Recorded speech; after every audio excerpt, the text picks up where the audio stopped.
بسم اللہ الرحمن الرحیم وما قدر اللہ حق قدری، اور نہیں قدر کی اللہ کی جو قدر کا حق تھا۔ اذ قالوا ما انزل اللہ علی بشر من شیء، جب کہا انہوں نے ما انزل اللہ، نہیں نازل کیا اللہ نے علی بشرٍ کسی بھی بشر پر، من شیء کچھ بھی یا کوئی بھی چیز نہیں نازل کی۔ قل من انزل الکتاب الذی، تم فرماؤ، یہ پوری آیت کرنے سے پہلے اپنا اس کا ترجمہ تو پھر دوبارہ نئے سرے سے ترجمہ کرنا پڑتا ہے۔ یہ اس کا شان نزول جو ہے وہ آپ سن لیں۔ یہ ہجرت سے پہلے کفار قریش جو تھے انہوں نے ایک مرتبہ یہ کیا کہ یہودیوں کا جو پوپ تھا، ان کا جو بڑا تھا، جس کو مالک بن سیف کہا جاتا تھا،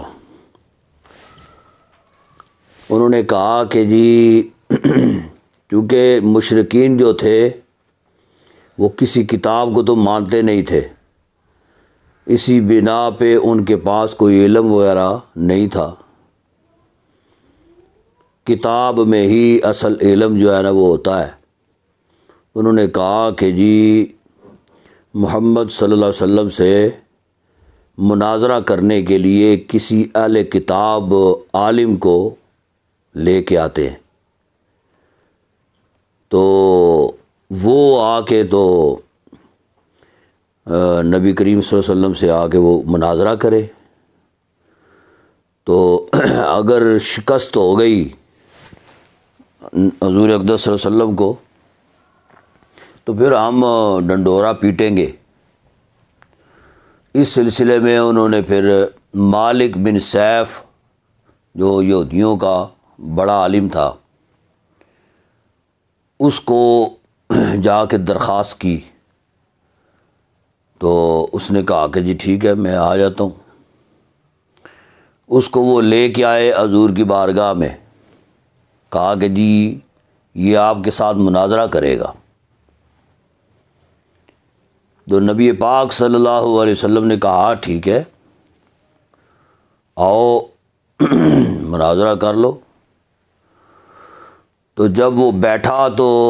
نبی پاک صلی اللہ علیہ وسلم نے اس سے یہ فرمایا کہ مجھے یہ بتاؤ کیا تورات کے اندر یہ بات موجود ہے کہ جی موٹا پادری جو ہے یہ اللہ تبارک و تعالیٰ کو ناپسند ہے؟ کیا یہ بات ہے وہاں پہ؟ اس نے کہا کہ جی بالکل ہے۔ وہ خود بہت زیادہ موٹا تھا، مالک بن سیف جو تھا۔ تو حضور نبی کریم صلی اللہ علیہ وسلم نے فرمایا کہ مناظرہ جو ہے نا وہ تو بعد میں ہوگا نا، تو پہلے مجھے یہ بات بتا دو کیا تورات کے اندر یہ بات موجود ہے؟ اس نے کہا جی بالکل ہے۔ کہا کہ پھر تو یا تیرا وجود جو ہے یہ تو اللہ کو بڑا ہی ناپسند ہے، کیونکہ تو بڑا پلا ہوا پادری ہے جی، تیرا وجود تو پھر اللہ کو بڑا ہی ناپسند ہے۔ وہ لاجواب ہو گیا، کہا کہ جی ہاں جی یہ تو بات ہے۔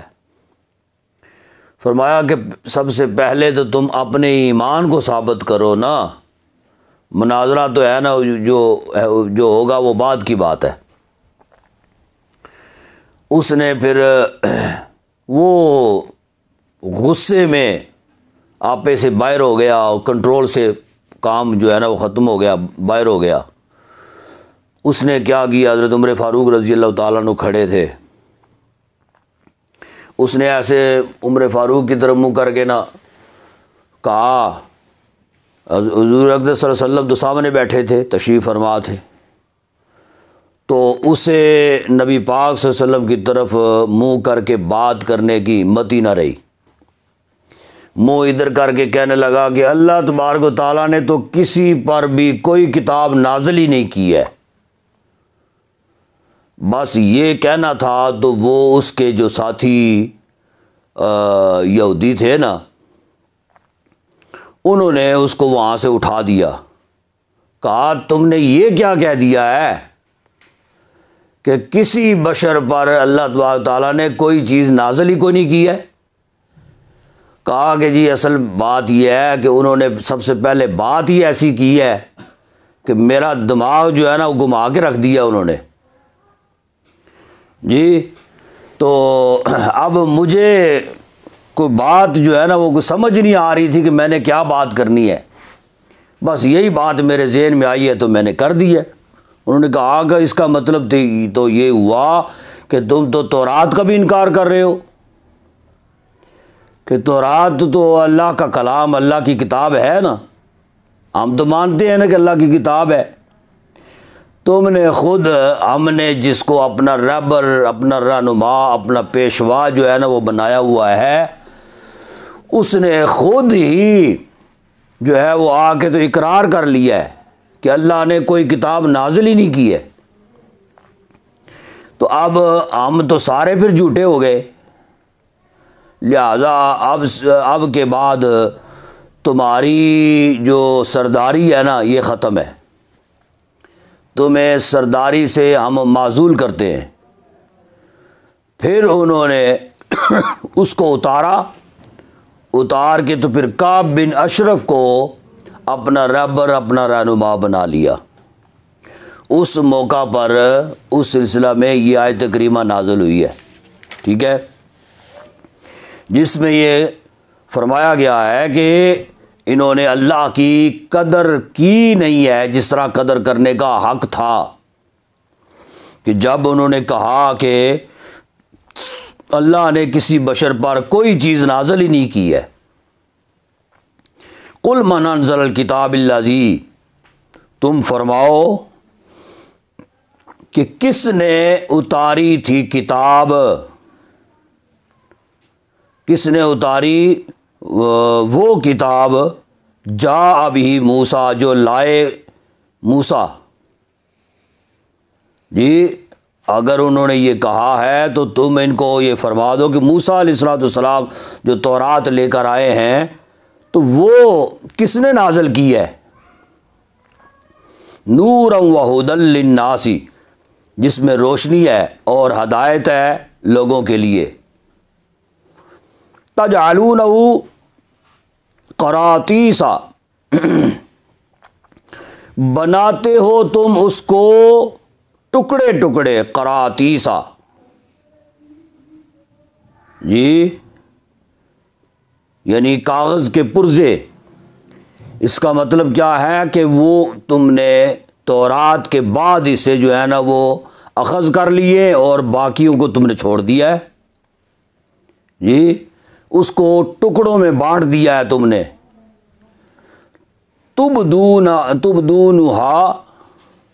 تبدونہا جی، ظاہر کرتے ہو تم اسے، وتخفون کثیرا، اور چھپاتے ہو بہت کو، یعنی تم نے اس کو ٹکڑوں میں تقسیم کر کے بعض ٹکڑے جو ہیں، بعض حصے کو تم ظاہر کرتے ہو، کہتے ہو کہ یہ اللہ کا کلام ہے، اور بعض کو جو ہے نا وہ تم چھپاتے ہو، اور جس کو چھپاتے ہو وہ زیادہ ہے، کثیرہ، ٹھیک ہے، یعنی بہت سا کلام اللہ کا جو ہے وہ تم چھپا دیتے ہو۔ وَعُلِّمْتُم مَّا لَمْ تَعْلَمُوا أَنتُمْ وَلَا آبَاؤُكُمْ، اور سکھائے گئے تم، یا تمہیں وہ سکھایا جاتا ہے جو تم نہیں جانتے، انتم تم، ولا آباؤکم، اور نہ تمہارے باپ دادا، قل اللہ، تم فرماؤ اللہ نے، یعنی اللہ نے تمہیں سکھایا ہے جو تم نہیں جانتے تھے۔ ثم ذرہم فی خوضہم یلعبون، پھر انہیں چھوڑ دو کہ وہ اپنی مشغول ہو جائیں، یلعبون کھیلتے رہیں، یعنی اپنی مشغولیت میں کھیلتے رہیں، ٹھیک ہے، یعنی ان کا کام یہی ہے، ماننا تو انہوں نے ہے کوئی نہیں ہے، بس ان کو پھر چھوڑ دو کہ جیسے وہ اپنے دنیاوی مقاصد دنیاوی معاملات میں مشغول ہے، ایسے پھر دوبارہ مشغول ہو جائے۔ وَهَذَا كِتَابٌ أَنزَلْنَاهُ، اور یہ کتاب جو نازل کیا ہے ہم نے اس کو برکت کے ساتھ، یا اتاری ہم نے برکت والی بنایا، برکت والی، مصدق الذی بین یدیہ، تصدیق کرتی ہوئی یا تصدیق فرماتی ہوئی جو ان کے آگے ہے، یعنی جو گزر گئی یہ کتابیں۔ کس کو بنایا ہے برکت والا؟ اس قرآن پاک کو۔ وَلِتُنذِرَ أُمَّ الْقُرَىٰ وَمَنْ حَوْلَهَا، تاکہ ڈرائیں یا تم ڈراؤ یا ڈر سناؤ ان کو، ام القریٰ، بستی کے سرداروں کو، ومن حولها، اور جو ان کے آس پاس ہے، یعنی مکہ المکرمہ بستی جو ہے، ان کے سرداروں کو اس قرآن پاک کے ذریعہ سے تم ان کو ڈراؤ، اور جو اس کے ارد گرد آبادیاں ہیں ان کو، ارد گرد سے مراد پوری روئے زمین بھی ہو سکتی ہے، جہاں جہاں تک یہ کلام پہنچے گا ان تک پیغام جو ہے نا پہنچاؤ اور انہیں ڈراؤ۔ والذین یؤمنون بالآخرۃ، اور وہ لوگ جو ایمان لاتے ہیں آخرت پر، یؤمنون بہ، اور ایمان لاتے ہیں اس پر یعنی قرآن پاک پر، وہم علی صلاتہم یحافظون، اور وہ اپنی نمازوں پر حفاظت کرتے ہیں، اپنی نمازوں کی حفاظت کرتے ہیں، ٹھیک ہے، یعنی اس پر ایمان لانے والے جو ہے وہ ان کا خاصہ یہ ہے کہ وہ نمازی ہیں، پرہیزگار ہیں، متقی۔ ظالم اظلم، جو گڑے اللہ پر جھوٹ، او قال اوحی الی، یا کہے کہ وہی ہوتی ہے میری طرف،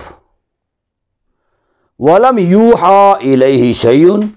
اور نہیں وہی ہوتی اس کی طرف کچھ بھی، ٹھیک ہے، ومن قال سأنزل مثل ما انزل اللہ، اور جو کہے کہ اتارتا ہوں میں مثل اس کے جو اتارتا ہے اللہ، ٹھیک ہے، یعنی میں وہ نازل کرتا ہوں جو اللہ نازل کرتا ہے۔ وَلَوْ تَرَىٰ إِذِ الظَّالِمُونَ، اور اگر تم دیکھتے یا تم دیکھو، إِذِ الظَّالِمُونَ، جب ظالم لوگ، فی غمرات الموت، موت کی سختی میں، والملائکۃ، اور فرشتے، باسطوا ایدیہم، جو پھیلاتے ہیں اپنے ہاتھوں کو، اخرجوا انفسکم، نکالو اپنی جانوں کو، یعنی اس نکالو سے مراد کہ فرشتے آتے ہیں روح قبض کرنے کے لیے، تو پھر جو ہے وہ ایسے ان کی روح بڑی سختی کے ساتھ نکالی جاتی ہے، تو فرشتے کہتے ہیں نکالو اپنی جان کو، الیوم تجزون عذاب الہون، کہ آج کے دن تجزون، جزا دیے جاؤ، یعنی بدلہ دیے جاؤ گے، عذاب الہونی، ذلت کے عذاب، ذلت کا عذاب، بما کنتم تقولون، اس لیے کہ تم کہتے تھے اللہ پر، تقولون علی اللہ، اللہ پر، غیر الحق، ناحق، یعنی جھوٹ بات کہتے تھے، یا اللہ پر جھوٹ باندھتے تھے۔ وَكُنْتُمْ عَنْ آیَاتِ تَسْتَكْبِرُونَ، اور تھے تم اس کی آیتوں سے تکبر کرتے۔ حضور اقدس صلی اللہ علیہ وسلم کے دور مبارک میں دو بندوں نے نبوت کا دعویٰ کیا، ایک مسیلمہ کذاب اور دوسرا اسود عنسی۔ یہ اسود عنسی جو تھا حضور اقدس صلی اللہ علیہ وسلم کے زمانہ میں، آخر زمانے میں، یعنی آخر وقت میں اس نے نبوت کا دعویٰ کیا ہے۔ یہ یمن کا رہنے والا تھا۔ حضور اقدس صلی اللہ علیہ وسلم نے اپنی وفات سے 2 دن قبل یہ اعلان فرمایا کہ اسود عنسی کو قتل کر دیا گیا ہے جی، اور فیروز دہلوی نے اس کو قتل کر دیا ہے، اور یہی حقیقت بات تھی۔ آپ کے پردہ فرمانے کے بعد پھر جب پتہ چلا صحابہ کو کہ واقعی وہ قتل کر دیا گیا ہے، اور حضور اقدس صلی اللہ علیہ وسلم کی وفات سے 2 دن پہلے ہی اس کو قتل کیا گیا، اس بات سے پتہ چلا کہ حضور نبی کریم صلی اللہ علیہ وسلم نے جو پیشن گوئی فرمائی تھی وہ حق اور سچ تھی۔ دوسرا تھا مسیلمہ کذاب، یہ بنو حنفیہ قبیلے کا سردار تھا، ٹھیک ہے، بہت امیر کبیر بندہ تھا یہ۔ اس نے یہ دعویٰ کیا، اس نے کہا کہ محمد مصطفیٰ صلی اللہ علیہ وسلم یہ قریش کے نبی ہیں اور میں بنی حنفیہ کا نبی ہوں، ٹھیک ہے، اور اس نے بہت ساری آیتیں جو ہے نا وہ گڑھی ہوئی تھی، تو یہ آیتیں گڑ کے لوگوں کو سناتا تھا اور کہا کرتا تھا کہ یہ اللہ کی طرف سے ہے، اللہ مجھ پر نازل کرتا ہے، جیسے نبی کریم صلی اللہ علیہ وسلم پر آیات نازل ہوتی ہیں ایسے ہی مجھ پر آیتیں نازل ہوتی ہیں، ٹھیک ہے۔ تو یہ جو تھا، اس مردود کو حضرت ابوبکر صدیق رضی اللہ تعالی عنہ ان کے زمانے میں جو جنگ یمامہ ہوئی ہے، اس جنگ میں اس کو وحشی نے قتل کیا تھا، حضرت وحشی نے۔ تو یہ جو آیتیں گڑ کے لوگوں کو سناتا تھا، اس بارے میں یہ آیت کریمہ نازل ہوئی ہے، جس میں یہ بتایا گیا کہ یہ اس سے بڑھ کر ظالم کون ہے جو یہ کہتا ہے کہ یہ جو اللہ پر جھوٹ باندھتا ہے اور کہتا ہے کہ مجھ پر وحی آتی ہے۔ تو فرمایا وَلَمْ يُوحَى إِلَيْهِ شَيْءٌ، اور نہیں وحی ہوتی اس پر کچھ بھی، کوئی بھی چیز اس پر وحی نہیں ہوتی۔ تو یہ جب اس پر پھر وقت موت کا فرمایا کہ ان لوگوں پر، اس طرح کے لوگوں پر جب موت آتی ہے تو پھر اس وقت پھر یہ خاری کا عذاب، ذلت کا عذاب جو ہے وہ انہیں دیا جاتا ہے۔ موت ہی اس قدر بھیانک ان کی ہوتی ہے کہ موت کے وقت کی جو شدت ہے وہی ناقابل برداشت ہے، بعد کا عذاب جو ہے وہ تو ہے ہی دردناک قسم کا۔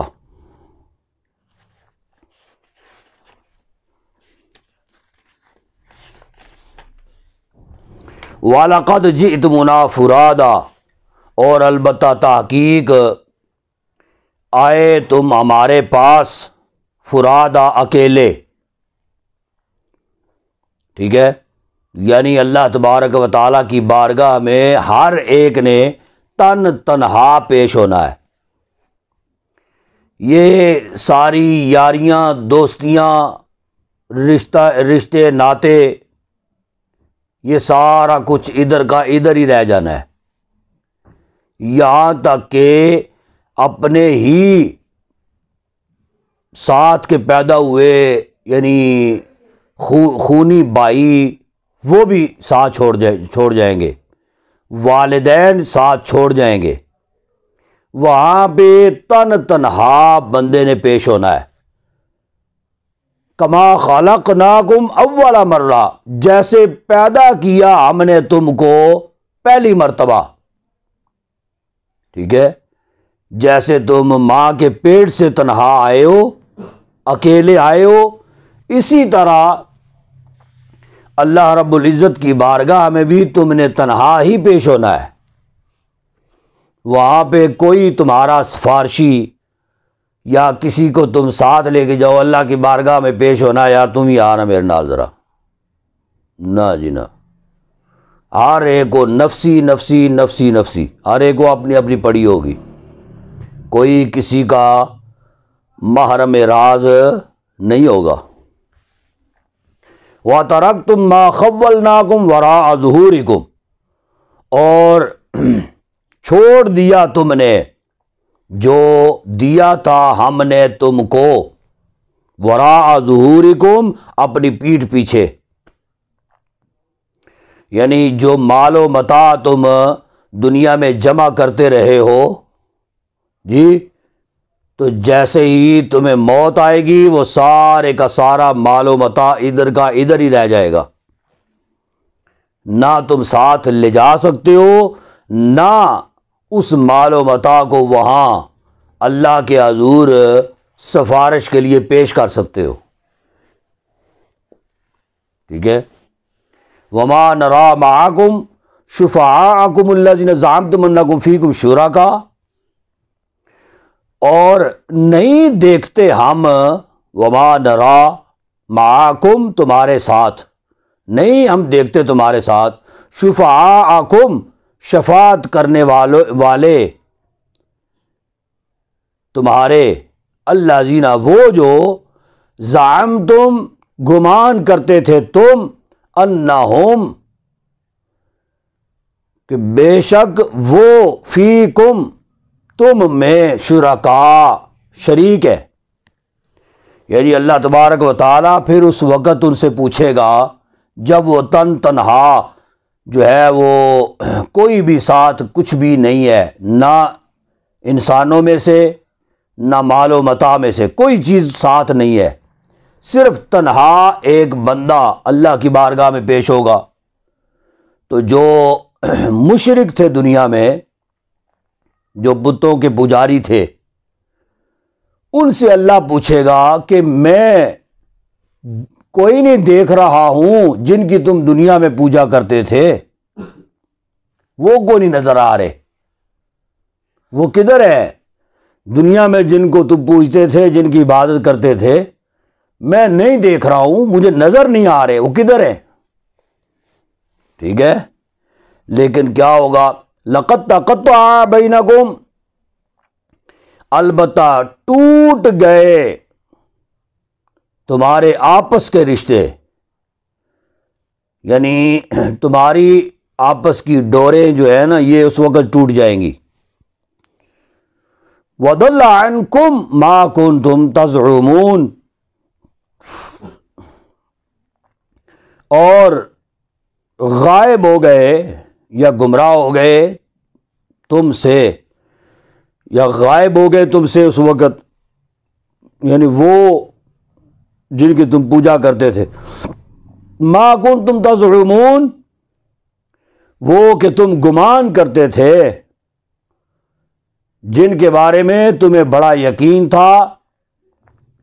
بڑا اعتماد تھا، تمہیں بڑا گمان تھا ان کے بارے میں کہ کل کو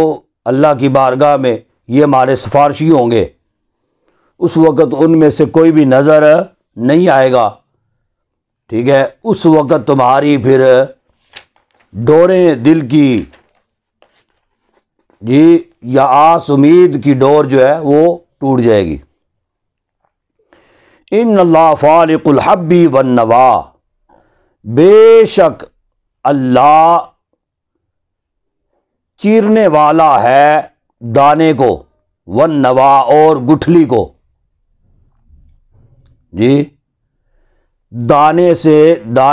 دانے کو چیر کر اس کے اندر سے پودا نکالتا ہے اللہ،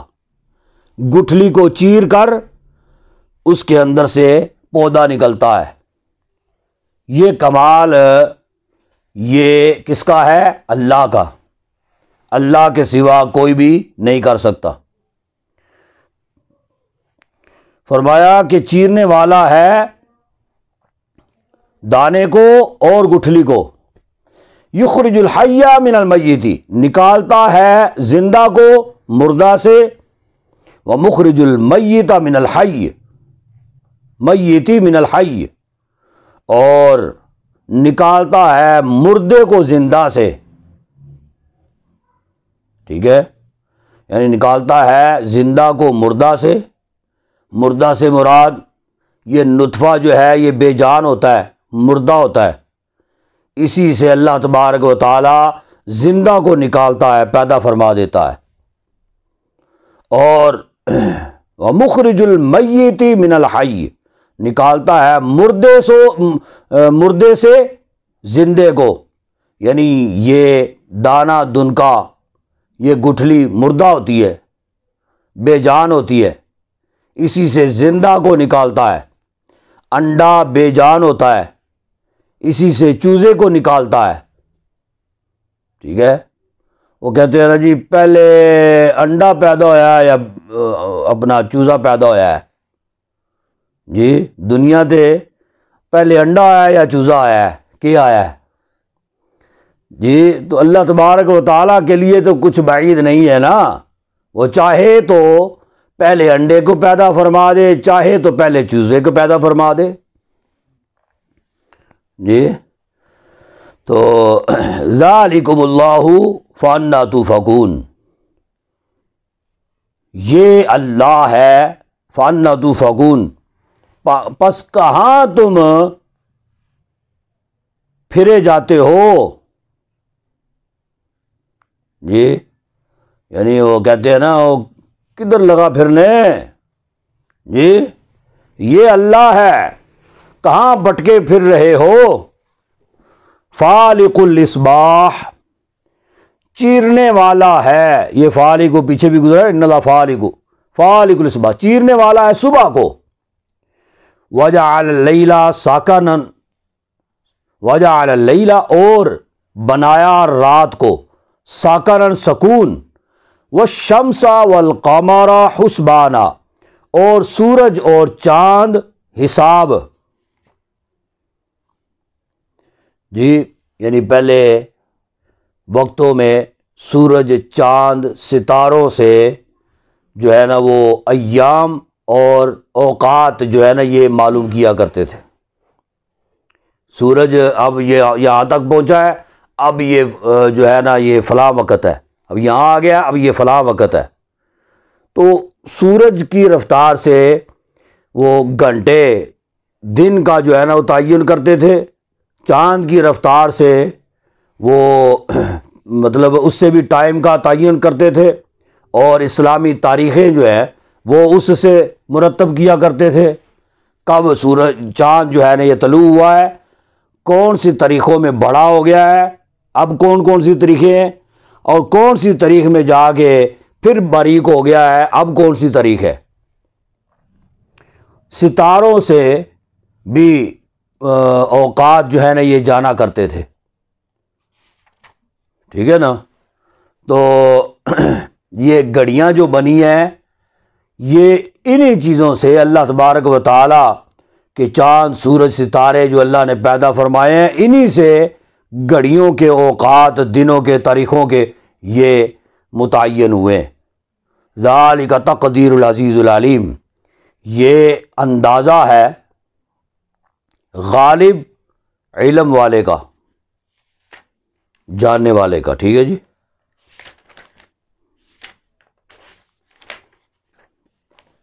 وَهُوَ الَّذِي جَعَلَ لَكُمُ النُّجُومَ، اور وہ اللہ وہ ہے کہ بنایا واسطے تمہارے ستاروں کو، لِتَهْتَدُوا بِهَا، تاکہ ہدایت پاؤ تم اس سے، فی ظلمات البر والبحر، خشکی اور دریا کی تاریکی میں، خشکی میں اور دریا کی تاریکی میں۔ یعنی یہ ستارے جو ہے نا، یہ میں نے پہلے بتایا نا کہ ستاروں سے وہ لوگ جو ہے نا وہ روشنی حاصل کیا کرتے تھے راتوں میں، اور ستاروں سے وہ اندازے لگایا کرتے تھے، اور ان کا اتنا جو ہے نا وہ تجربہ تھا کہ کون سا ستارہ کس جگہ پہ ہو تو کون سی تاریخ ہوتی ہے، کون سا ستارہ کس جگہ پہ ہو کون سی تاریخ ہوتی ہے، اتنا اندازہ تھا ان کا۔ اور یہ باقی تاریخیں جو ہیں نا یہ تو بعد کی ایجاد ہے نا، وہ ان ستاروں سے جو ہے نا تاریخوں کا تعین کیا کرتے تھے۔ قد فصلنا الآیات لقوم یعلمون، بے شک مفصل بیان کی ہم نے آیات اس قوم کے لیے یعلمون جو جانتے ہیں۔ وَهُوَ الَّذِي أَنشَأَكُمْ، اللہ وہ ہے جس نے پیدا کیا تم کو، من نفس واحدہ، ایک جان سے، فمستقر ومستودع، پس کہیں قرار ہے، مستقر یا پس ٹھہرنا ہے یا پس قرار ہے، ومستودع اور کہیں امانت ہے۔ ٹھیک ہے، یعنی یہ امانت باپ کے پاس امانت ہوتی ہے اور ماں کی طرف قرار ہوتا ہے۔ یعنی باپ کے پاس وہ نطفہ جس سے بچے کا تولد ہونا ہے وہ باپ کے پاس امانت ہوتی ہے، اور وہ امانت جو ہے وہ پھر ماں کے رحم میں جو ہے نا وہ جب امانت جاتی ہے تو وہاں پہ قرار پاتی ہے، پھر 9 ماہ تک جو ہے نا وہ قرار میں رہتا ہے ماں کے پیٹ میں، اس سے مراد وہ ہے۔ ٹھیک ہے، قد فصلنا الآیات، تحقیق مفصل بیان کی ہم نے آیات، لقوم یفقہون، اس قوم کے لیے جو جانتے ہیں یا سمجھ والے ہیں۔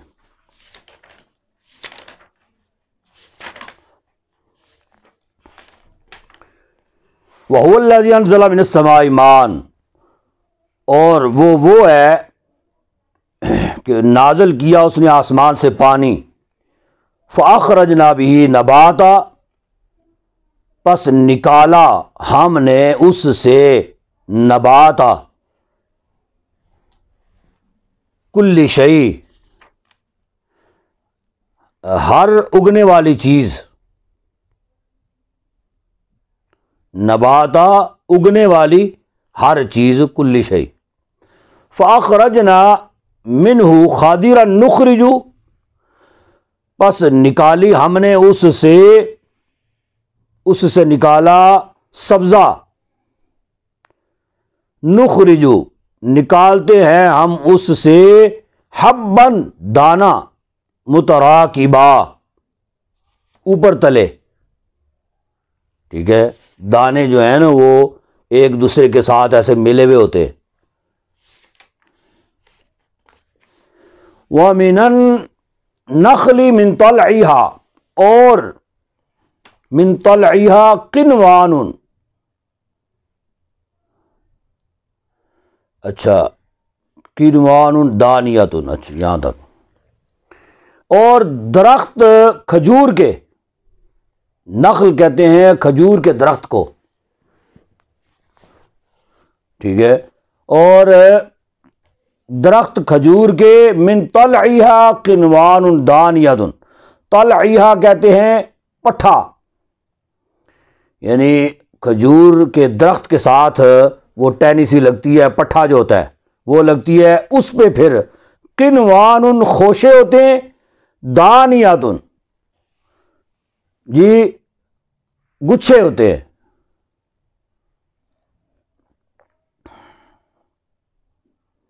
اچھا وہ پھر اس میں پاس کیا ہوتے ہیں؟ گچھے ہوتے ہیں یا خوشے ہوتے ہیں کھجوروں کے۔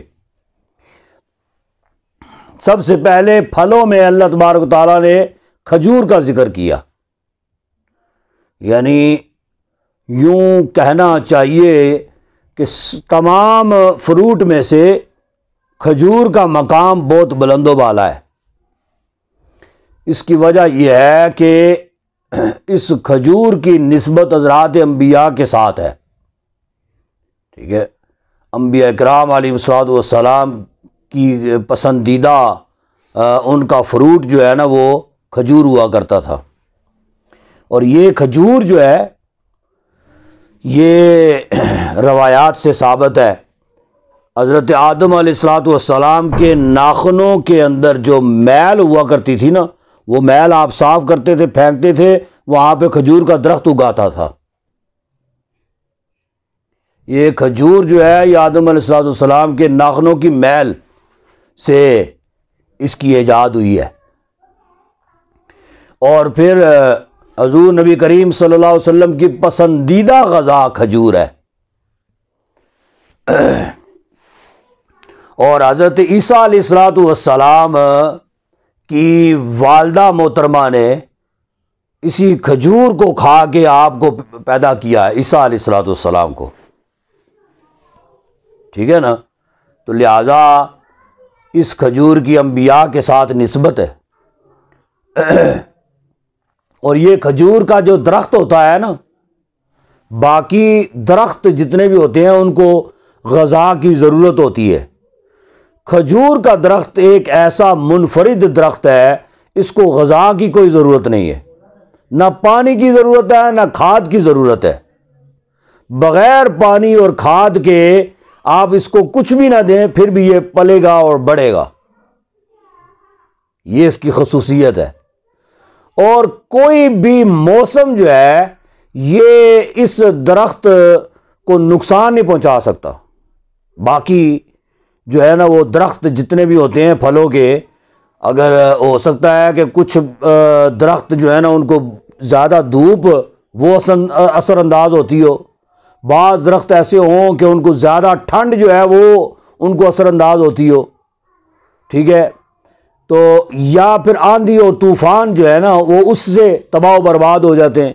لیکن یہ درخت ایسا ہے جتنی مرضی آندھیاں آ جائیں، جتنے مرضی موسم تبدیل ہو جائیں، یہ درخت جو ہے یہ نہ سوکھتا ہے نہ خشک ہوتا ہے، اس کی عمر بھی بڑی طویل ہوتی ہے، بہت زیادہ لمبی عمر ہوتی ہے۔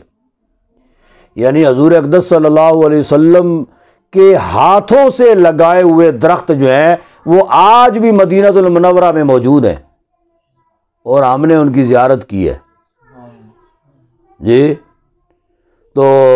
یعنی 1400 سال گزر گئے تو وہ درخت اب بھی موجود ہیں۔ تو اس وجہ سے اللہ تبارک تعالیٰ فروٹ میں سب سے پہلے کھجور کا ذکر کیا۔ اچھا، وَجَنَّاتٍ مِّنْ أَعْنَابٍ، اور باغات ہیں انگور کے، والزیتون اور زیتون کے، والرمان اور انار کے، مشتبہا وغیر متشابہ، کچھ ہم شکل ہے اور کچھ غیر ہم شکل ہے، یعنی کئی فروٹ بالکل ملتے جلتے ہیں آپس کے ساتھ۔ اب ایک قسم کی کھجور وہ آپ لیں تو وہ ایک ہی جیسی، ہزاروں کی تعداد، لاکھوں کی تعداد میں ایک ہی جیسی ہوگی، ٹھیک ہے۔ تو لیکن مطلب اور بھی ایک ہی قسم کے فروٹ جو ہے نا وہ آپ اگر لیں گے، یہ سیب ہے مثال کے طور پہ، تو وہ سیب میں کئی قسمیں ہیں اس کی، یعنی یہ کالا کلو ہے، یہ گولڈن ہے، یہ فلاں ہے، تو وہ ایک ہی قسم کے جو ہے نا وہ تقریباً آپس میں ملتے جلتے ہوں گے، تو کچھ جو ہے نا وہ ان کی شکل نہیں بھی ملتی ہے۔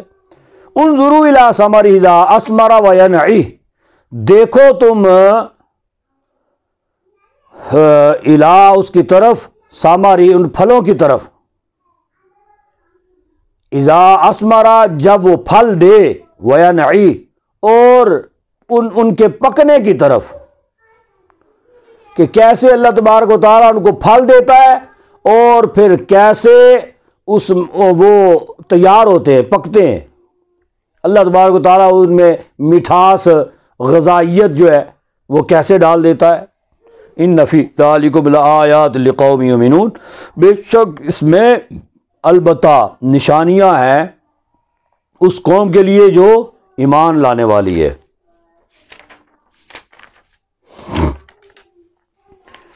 وَجَعَلُوا لِلَّهِ شُرَكَاءَ الْجِنَّ، اور بنائے ان لوگوں نے اللہ کے لیے شریک جن کو، اس جن سے مراد شیطان، شیطانوں کو انہوں نے شریک بنا لیا۔ وَخَلَقَهُمْ، حالانکہ پیدا فرمایا ہے اس کو، ان کو، یعنی اللہ تبارک و تعالیٰ نے شیطان بھی اگر ہے، کوئی بھی مخلوق ہے، پیدا تو اللہ نے کیا ہے نا، خالق تو اللہ رب العزت ہی ہے، مخلوق وہ اللہ کی ہے۔ وَخَرَقُوا، اور گاڑ لیں واسطے ان کے، گاڑ لی واسطے ان کے، بنینا بیٹے، و بناتی اور بیٹیاں، بغیر علم بغیر کسی علم کے، سبحانہ وہ اس سے پاک ہے، وتعالی عما یصفون، اور بزرگ و برتر ہے، تعالی ہے اس سے جو وہ بیان کرتے ہیں۔ ٹھیک ہے، کفار عرب کے بہت سارے فرقے تھے، ان میں سے ایک فرقہ جو ہے وہ ان کا عقیدہ یہ تھا کہ ابلیس اور اللہ تبارک و تعالیٰ دونوں آپس میں بھائی بھائی ہیں، یہ ان کا عقیدہ تھا، جس کا یہاں پہ ذکر ہوا ہے شرکاء الجن۔ یہ ابلیس جو تھا، یہ اس کی حقیقت اور اس کی اصلیت جو ہے وہ تو یہی ہے نا کہ جنات میں سے تھا نا، ٹھیک ہے، تو وہ انہوں نے اس لیے یہاں پہ جن ذکر ہوا، تو انہوں نے کیا کہا کہ ابلیس اور اللہ یہ آپس میں بھائی بھائی ہیں، لیکن ایسے بدبخت ہے، کہنے لگے کہ جی وہ جو کام اچھے والے ہوتے ہیں نا وہ اللہ کی طرف سے ہوتے ہیں، اور اچھی چیزیں یہ اللہ تبارک و تعالیٰ ہی پیدا کرتا ہے، لیکن بری چیزیں یہ بچھو ہو گئے، یہ جانور درندے جو ہیں جی کاٹنے والے، سانپ بچھو وغیرہ، یہ ساری جو ہے نا یہ شیطان نے پیدا کی ہیں۔ جی اچھی چیزوں کا خالق اللہ ہے، بری چیزوں کا خالق شیطان ہے۔ وہ جو فرقہ ہے اس کو ثانویہ زندی یہ ان کو کہا جاتا تھا، اور مجوسی، ٹھیک ہے، یہ اس فرقے کے نام ہے، اور یہ عربی میں اس کو زندیق کہا جاتا ہے۔ یہ جو عقیدہ ہے نا، یہ کہا کرتے ہیں کہ ہمارا نبی جو ہے نا یہ زرتشت ہے، انہوں نے بس گاڑ لیا کوئی اپنا نبی، ہمارا نبی زرتشت، اور جو کتاب آسمانی ہم پر اتری ہے اس کو زند کہا جاتا ہے، اور اسی زند سے یہ زندی کہلاتے ہیں۔ ٹھیک ہے، اور یہ ان کے نظریات ہیں جس کا اس آیت کریمہ میں ذکر ہے۔ وخرقوا لہ بنین و بنات، یعنی انہوں نے گاڑ لیے اس کے لیے بیٹے اور بیٹیاں، بغیر علم کے، بغیر کسی دلیل کے انہوں نے اللہ رب العزت کے لیے بیٹے اور بیٹیاں بنا لیے۔ بدیع السماوات والارض، نیا بنانے والا ہے آسمانوں اور زمین کا، انا یکون لہ ولد، یعنی بغیر کسی نمونے کے، بغیر کسی جو ہے نا نقشے کے، اللہ تبارک و تعالیٰ نے آسمانوں کو پیدا فرما لیا، زمینوں کو پیدا فرما لیا، بغیر کسی بہت بڑی نفری اپنا معمار جو ہوتے ہیں، بغیر ان کے، بس جب حکم فرمایا کن تو بس ہو گیا۔ انا یکون لہ ولد، بے شک کیا نیا بنانے والا ہے آسمانوں و زمین کا، انا یکون لہ ولد، کیسے ہو سکتا ہے واسطے اس کے بچہ یا اولاد کیسے ہو سکتی ہے؟ ولم تکن لہ صاحبہ، اور نہیں، حالانکہ نہیں ہے اس کی کوئی بیوی، صاحبہ، وخلق کل شیء، پیدا کرنے والا ہے ہر چیز کا، جی پیدا اللہ نے ہی کی ہے، لیکن یہ نہیں ہے کہ اس کی کوئی بیوی ہے اور اس کے کوئی بچے ہیں، یہ جیسے انسانوں کے اندر یہ معاملات ہوتے ہیں، ٹھیک ہے، ان چیزوں سے اللہ تبارک و تعالیٰ پاک ہے۔ وَهُوَ بِكُلِّ شَيْءٍ عَلِيمٌ، اور ہر چیز کو جاننے والا ہے۔ ذَلِكُمُ اللَّهُ رَبُّكُمْ، یہ اللہ تمہارا رب ہے، لا الہ الا ہو، نہیں ہے کوئی معبود سوائے اس کے، خالق کل شیء فاعبدوہ، پیدا کرنے والا ہے ہر چیز کا، فاعبدوہ، پس اسی کی عبادت کرو، وہو علی کل شیء وکیل، اور وہی ہے ہر چیز پر نگران۔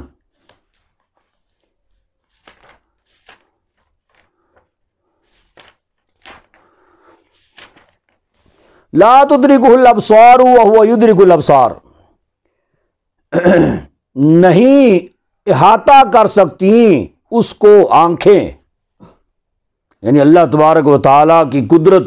اتنی وسیع و عریض ہے کہ انسان کی آنکھ جو ہے نا اس کا احاطہ نہیں کر سکتی، انسان کی آنکھ کے اندر اتنی بصارت نہیں ہے، اتنی جرت اور ہمت نہیں ہے، اتنا تدارک نہیں ہے انسان کی آنکھ میں کہ وہ احاطہ کر سکے اللہ تبارک و تعالیٰ کی قدرت کا۔ وَهُوَ يُدْرِكُ الْأَبْصَارَ، اور سب آنکھیں اس کے احاطہ میں ہیں، یعنی اللہ تبارک و تعالیٰ کی قدرت جو ہے وہ اس قدر وسیع و عریض ہے کہ ساری مخلوق جو ہے وہ اس کے احاطہ میں ہے، اس کے قبضہ میں ہے۔ وَهُوَ اللَّطِيفُ الْخَبِيرُ، اور وہ لطف والا، خبر والا ہے۔ اب یہ اس سے مراد یہ نہیں ہے کہ اللہ تبارک و تعالیٰ کا دیدار کوئی کر نہیں سکتا یا ہو نہیں سکتا، یا اللہ تبارک و تعالیٰ ہے ہی نہیں ہے، بس ویسے ہی۔ اگر اللہ رب العزت نہ ہوتا تو موسیٰ علیہ السلام اللہ تبارک و تعالیٰ کے حضور یہ التجا، یہ دعا کیوں کرتے؟ جی کیا رب ارینی انظر الیک، کہ اے میرے رب مجھے اپنا آپ دکھا، یعنی اللہ تبارک و تعالیٰ کا کی قدرت جو ہے وہ موجود ہے، تبھی موسیٰ علیہ السلام نے یہ مطالبہ کیا۔ پھر اللہ نے یہ بھی نہیں کہا کہ نہیں میں تو ہے ہی نہیں ہوں تو مجھے کیا تو دیکھ سکتا ہے، کہا کہ تجھ میں طاقت نہیں ہے دیکھنے کی۔ پھر فرمایا کہ تم دیکھو پہاڑ کی طرف، میں اس پہ اپنی تجلی جو ہے نا وہ تھوڑی سی ڈالتا ہوں، اگر پہاڑ میں اتنی تاب ہوئی نا کہ وہ برداشت کر گیا تو پھر تم بھی مجھے دیکھ سکتے ہو، اگر وہ نہ برداشت کر سکا پہاڑ جو ہے تو پھر تجھ میں بھی ہے موسیٰ طاقت نہیں ہے دیکھنے کی۔ تو پھر اللہ تبارک تعالیٰ نے تجلی ڈالی، سوئی کے نکے کے کروڑویں حصے کے برابر تجلی ڈالی، وہ بھی پہاڑ کے اوپر، تو پہاڑ ریزہ ریزہ ہو گیا جی. تو موسیٰ علیہ الصلوۃ والسلام جو ہے نا اس وقت بے ہوش ہو گئے. تو پتہ یہ چلا کہ اللہ تبارک و تعالیٰ کی قدرت کاملہ موجود ہے اور اللہ رب العزت نے اس کا جلوہ جو ہے وہ موسیٰ علیہ الصلوۃ والسلام کو کروایا، مشاہدہ کروایا. ٹھیک ہے. لیکن حضور اقدس صلی اللہ علیہ وسلم کی شان اتنی بلند و بالا ہے. یہ مہینہ بھی تو وہی ہے نا، تو چلے وہ بھی تذکرہ ہو جائے کہ نبی پاک صلی اللہ علیہ وسلم آرام فرما رہے ہیں تو اللہ تبارک و تعالیٰ نے جبریل امی کو بھیج کر، قاصد کو بھیج کر پیغام دیا کہ اللہ تبارک و تعالیٰ آپ کے ساتھ ملاقات کرنے کا مشتاق ہے. ٹھیک ہے. تو حضور اقدس صلی اللہ علیہ وسلم کو اٹھا کے تو اللہ رب العزت اپنے جلووں میں حضور اقدس صلی اللہ علیہ وسلم کو لے گئے، اور حضور اقدس صلی اللہ علیہ وسلم نے پھر یہ عرش سے بھی اوپر قاب قوسین جی وہاں تک کا سفر حضور نے فرمایا، اور اللہ تبارک و تعالیٰ کو اپنی سر کی آنکھوں سے اللہ رب العزت کا دیدار کیا جی، سر کی آنکھوں سے دیدار کیا. قد جاءکم بصائر من ربکم، بے شک آئیں تمہارے پاس بصائر، بصیرتیں یعنی آنکھیں دیکھنے والی، من ربکم تمہارے رب کی طرف سے. فمن ابصر فلنفسہ، پس وہ جس نے دیکھا اپنی ذات کے لیے جی. یعنی اس سے مراد کیا ہے؟ یعنی اللہ رب العزت کی دلیلیں، اس کی نشانیاں، یہ اللہ تبارک و تعالیٰ جو ہے نا وہ وقتاً فوقتاً بھیجتا رہتا ہے لوگوں کے مشاہدے کے لیے. ایسی ایسی چیزیں عجیب و غریب قسم کی بندہ دیکھتا ہے تو پھر قدرتی طور پر اللہ یاد آ جاتا ہے جی. بندہ کہتا ہے کیا اللہ کا کمال ہے، کیا اللہ کی شان ہے. بندہ ایسی چیزیں دیکھتا ہے نا تو پھر اللہ کو پکارتا ہے بندہ. تو یہ فرمایا کہ ایسی بصارتیں اللہ تبارک و تعالیٰ نے تمہیں عطا کی ہیں کہ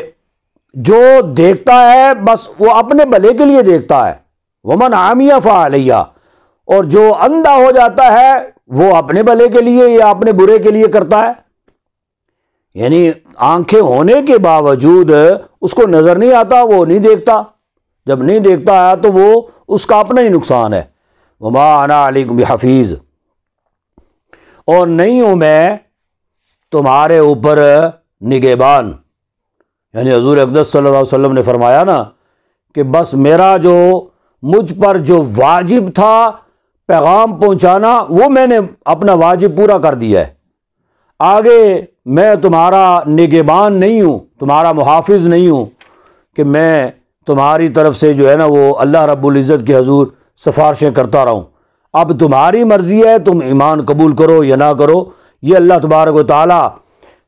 جو ہے نا یہ اب اس کی منشا اور مرضی کے مطابق ہی ہے. وَكَذَلِكَ نُصَرِّفُ الْآيَاتِ، اور اسی طرح پھیرتے ہیں ہم آیات کو. وَلِيَقُولُوا، تاکہ کہیں کہ تم نے درستہ، تم نے صحیح پڑھا، درس دیا یعنی پڑھنا تم نے پڑھا. وَلِنُبَيِّنَهُ، اور ظاہر کر دیا اس کو یعنی کھول دیا اس کو. لِقَوْمٍ يَعْلَمُونَ، اس قوم کے لیے جو جانتی ہے.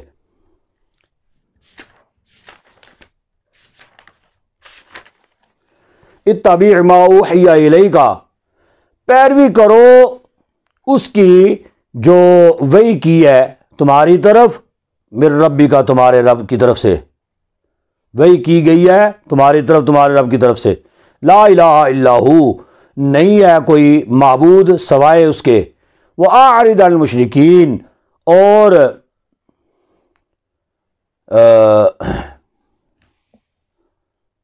منہ پھیر لو یا بے توجہ ہو جاؤ مشرکوں سے. منہ پھیر لو تم مشرکوں سے. وَلَوْ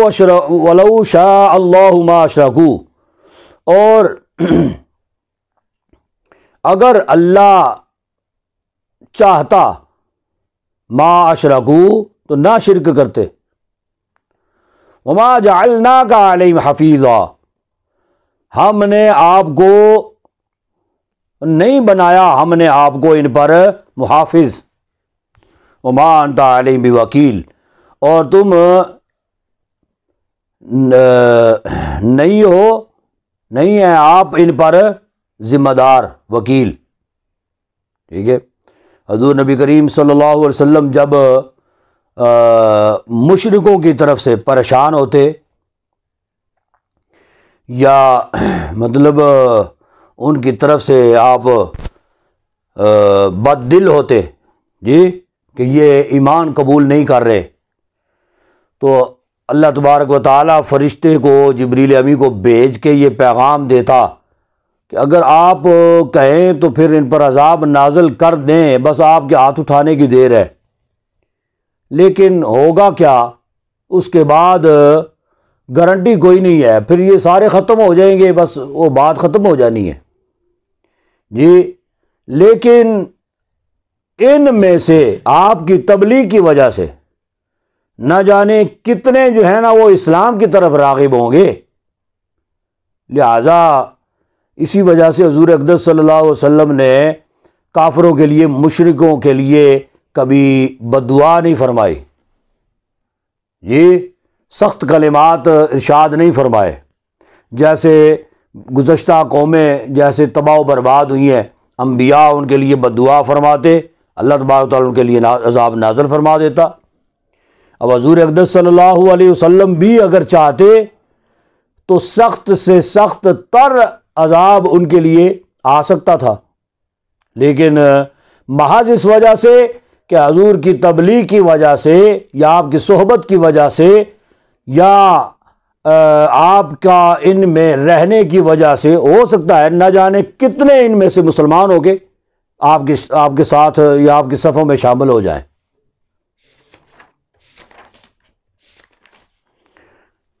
اچھا، وَلَا تَسُبُّوا الَّذِينَ يَدْعُونَ مِن دُونِ اللَّهِ فَيَسُبُّوا اللَّهَ عَدْوًا بِغَيْرِ عِلْمٍ، اور نہ گالیاں دو ان کو، یہ وہی بات ہے جو میں نے پہلے آپ کو دی ہے نا،